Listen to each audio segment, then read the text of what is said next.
If you talk to most people who grew up in the 90s, they'd all agree on a few things. The 90s had some of the best music, where Tupac told us to keep our head up, Biggie Smalls reminded us while the ladies called him, Nirvana capturing that 90s angst like no one else, while No Doubt made us all wish we were skaters from Cali. But one thing was for certain, back when the song came on,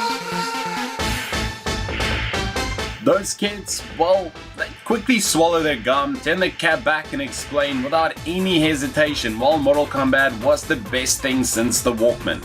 The Mortal Kombat video game series was originally created by Midway Games when Mortal Kombat debuted as a two-dimensional arcade game in 1992 and went on to become one of the most popular video games in the 90s.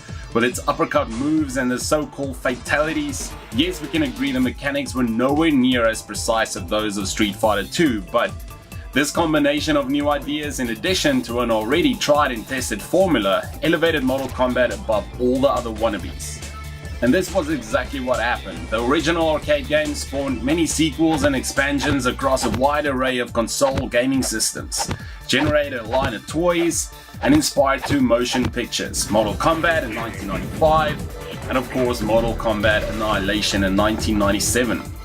So many awesome games released back in the early 90s, but for me, the first two Mortal Kombat games, well, those I still vividly remember, not only for the blood and gore, but also because they relished the opportunity to have you humiliate your opponent every chance you got.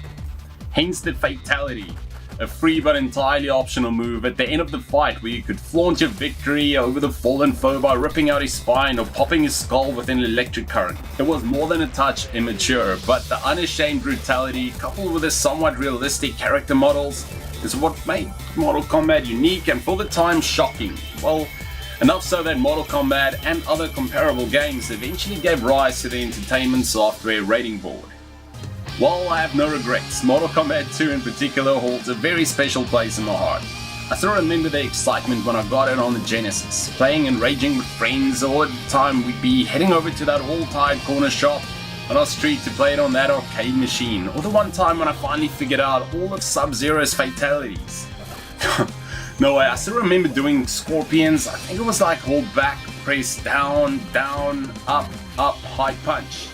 At friendships, I remember the friendships. It was back, down. Was it up? No, I think it was down.